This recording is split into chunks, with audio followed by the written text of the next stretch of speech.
Pero na oh, sarap. Yung itsura. Yum. Yum na yum.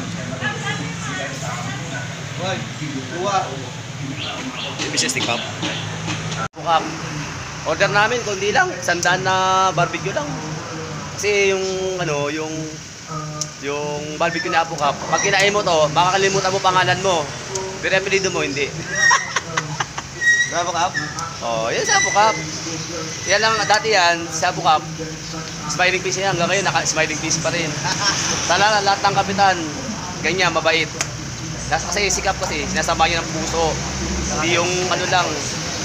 Kaya, gusto na eleksyon, boto niyo ulit yan. Para libre barbecue. Sige, bye-bye. Bitis si Apo Cup. Para manasaan ka agad, hindi lang yung ano.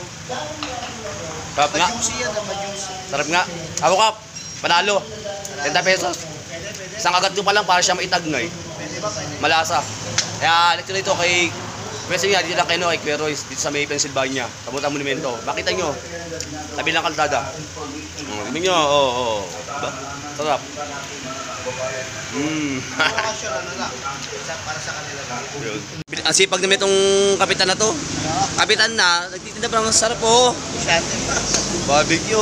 Oh. Balik di barbecue yan. Party sarap oh. Oh. Dito yung kay Kuya Royce, sa peso ni Kuya Royce. Nandito lang yung peso ni Apo Cup. Apo Cup, magkano isang barbecue mo Apo Cup? 30 lang. Dito pa dito yan. 30? Pwede rin i-deliver. Wow, free delivery oh.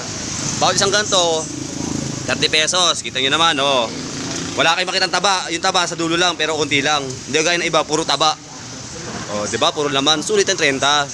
Kaya kung order kayo, pimila po si Apo Cup. Yan. Apo Cup, mayroon ka bang page? Wala pa. Wala pa oh. Pagka cellphone number na lang, i-send ko na din yung cellphone number Cup. Para pag-order kayo ng masarap na barbecue. Ito yung number ko. Ayun oh. Sarap oh. Oh. Sinanglaw, idol. Anam.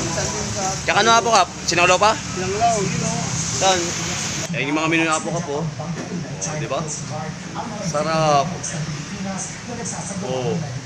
Siyang law, 50 pesos lang, pampulutan.